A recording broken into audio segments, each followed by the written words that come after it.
You know, I love asking about your mother every time you're here. Yeah. Last time you were here, we talked about how you were renovating her house for her. Yes. And you were filming the show in London, and you had her come to London. Yeah, my family, they find a way to come wherever I am filming, and it's never just one. It's my mom, my stepdad, my aunt who lives next door, my sister, my brother-in-law, my niece, my brother and his girlfriends. Wow. It's all of them. It's a lot of people. I feel like that is not, I mean, you have a photo here. Yeah, well, so when they came to London, I really wanted it to be special. They've never been to London, and you know, you'd think that one of them was dying because they literally went to like Kensington Palace and like Wimbledon 3 times, met Serena Williams. I mean, this is where they met Serena Williams. Yeah. Yeah. We did everything, and I actually I tried to make it really special, like I said. And one day I actually rented this double-decker bus, and I invited some of the cast and my family, and some friends were in town. And now the thing about my mom is she's obsessed with Chinatowns across the world. Okay, gotcha. And she really wants to go and see if every Chinatown is just like all the other Chinatowns. Okay. That's all she wants, is just to see if it's the same. Does that make her happy when it's the same? It makes her, yes, makes her very So happy. she likes the consistency of Chinatown. Yeah, she's like, yes, like we've almost like we've taken over, you know? And so we get this double-decker bus, which is not cheap, you know, and it's just us on this bus. And so we're going around to see the most amazing places, and there's Big Ben, there's Kensington Palace, we get out, take pictures, we're doing all this stuff, but the entire time my mom just keeps asking, like, where's Chinatown? Where's Chinatown? And so a few hours into the trip, we get to this crossroads, and the bus driver says to me, it's like, hey, so here's the thing. If we take a left, we're going to continue going on and seeing, there's a lot of amazing historical sites that we can go see.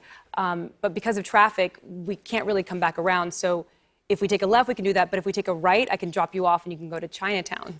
No, he's like, and I've been hearing your mom talk about Chinatown. He's like, so I don't really know what you want to do. I said, let me go talk to her. So I said, Mom, okay, we've got a few more hours left on this amazing trip. Now, if we take a left, we can go see all these amazing historical sites. It's like, you know, hundreds of years old, and this is London, and there's going to be so many amazing things. Or if we take a right, we got to get off, and then we can go to Chinatown. And she goes, Chinatown. I was like, okay. But that's us on I mean, that is a double-decker bus. That's a way to rock it right there. That's amazing. Yeah. The entire time, this is her. Chinatown. Where's Chinatown? Gotcha. She's smiling because Chinatown's over here. She's looking like, at that's Chinatown. it. Yeah. But here's the best part. When we get there, we get off the bus, say goodbye to the driver, who's very perplexed at this moment. He doesn't understand. And we walk into Chinatown. My mom looks around and goes, same. And then about, I'm not kidding, like 15, 20 seconds later, she's like, let's go home. And that was it. She just wants to go there to be like, is everything in order? Is everything where I put it? That's so great. Well, at least it's Chinatowns and not like McDonald's, you know what I mean? That's true. But although I realized after this trip, like, if that's what matters to her, we could like stay local. We can go to like Iowa, like, you know, we can go to Michigan. We can go to like all of the just domestic Chinatowns. We don't have to go across an ocean. Yeah, that's true. Like, let's just go see all the American Chinatowns. Like, why are we doing this? Yeah, when you get on like a British Air flight, you feel like they're never like, let me guess, off to Chinatown? Taking a trip to see our Chinatown? Yeah. I wish, you know, your family is so sweet. I mean, your family's so close. Your mom and dad and your brother, your eyes are all so close. I feel like when you guys go places, it's just, you know, you and Alexi go on just the most amazing vacations. Yeah. It's very, like, my family, we go to amazing places, and then we just go to Chinatown. Yeah. Well, with my mom, I would say it's instead of Chinatown, it's just like a bar. She's telling to the bus driver, like, are we going to see any bars?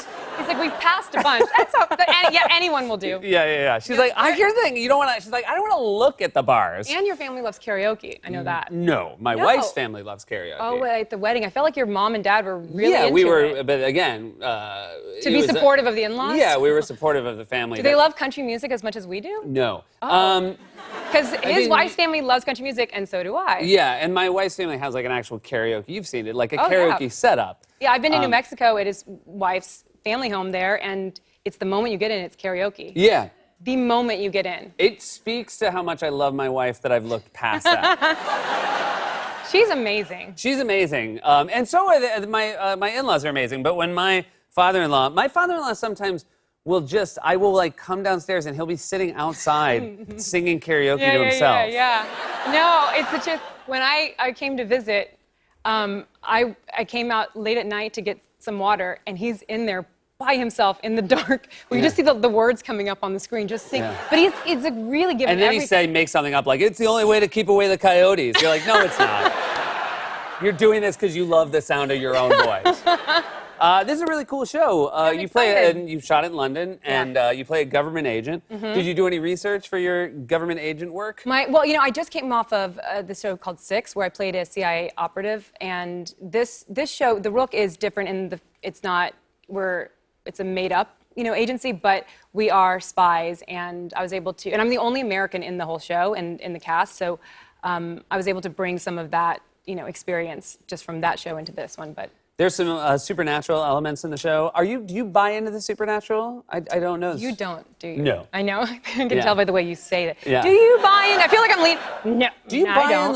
in, do you feel like you waste your time with that? That felt like a very different question. No, I'm just curious. I mean, we all waste our time different ways, and I'm trying to figure out how to answer this. I believe in the science of things. Yeah. And I believe that we don't know everything.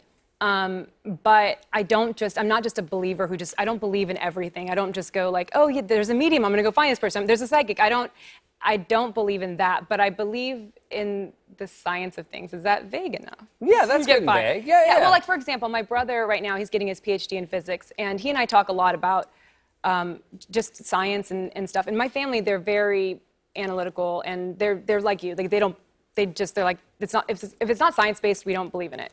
But my brother had talked to me once about the color blue. So we're talking about a friend who loved blue, and he goes, oh, that makes sense because it has a really high vibration and high frequency. And I'm like, what are you talking about? He's like, well, you can measure colors. They put out he's getting his PhD in physics. I feel like you're nodding but not believing I me. just like the. I feel like you're doing this thing. No, the part of this story that's crazy to me is like, we were talking about a friend of ours who loved blue. I'm like, is he 6? How does it even come up? Like, a friend at dinner being like, have you guys seen the new blue? Well, and this friend, and the reason I brought it up is because I thought it was just so strange. Yeah. Everything had to be blue. Yeah. That's why I was Gotcha. Like, so it's like an obsession. I was like, it's so weird. Everything has to be blue. Head to toe blue.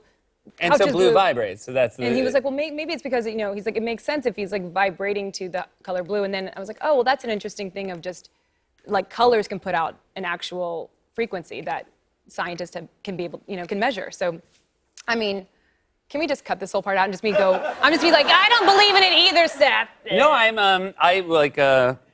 yeah, sure, we'll cut it.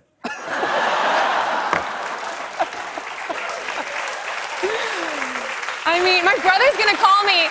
I know my brother's gonna be like, that's literally not what I said. Exactly. I'm like, but I feel like I think I've translated it in my head over your years. brother's a scientist, and he's like, hey, Olivia, I know I just told you this, but like, you don't know enough to go tell someone else. I know. But he told me this years ago, and it's most likely like gotten wrong in my head multiple times. He talked to you for an hour straight, and you were like, blue, vibrates, got it, bye. I have to go to a TV show now. Yeah, I'm gonna tell Seth all about this. I want to talk about your dogs real quick. My dogs. Yeah, that's Chance Gracie and Frank. Chance. Chance and Frankie. And you're what did I say? thinking I said Grace and Frankie. Because I think that you're thinking of the show with. I am. Yeah, great show. Chance and Frankie is very close to Grace and Frankie. Yeah, it's super close. It is. Oh, yeah, Jane Fonda almost was named Chance. Yeah. But I've seen Yes. this all over town. It's a lot of billboards in New York. Tell us about this great organization. Well, this is great. This is the Shelter Pet Project, and it's with the Humane Society and Maddie's Fund, and we're, the three of us. We're trying to get people to adopt, shelter animals because these two pups. Okay, he's a Cavalier King Charles. It's purebred. Yet he was in a shelter. This kid was on the street, just living life, living large, and now they're on billboards. I mean, how cute is that? I feel like that breed, like being a Cavalier King Charles in a shelter, is like when a rich person gets locked up. They're like, "Do you know who I am? I am a Cavalier. I would like to make a phone call." They're beautiful dogs. Thanks. Thank you so much. It's so great to see you. See you. That's Olivia Munn, everybody.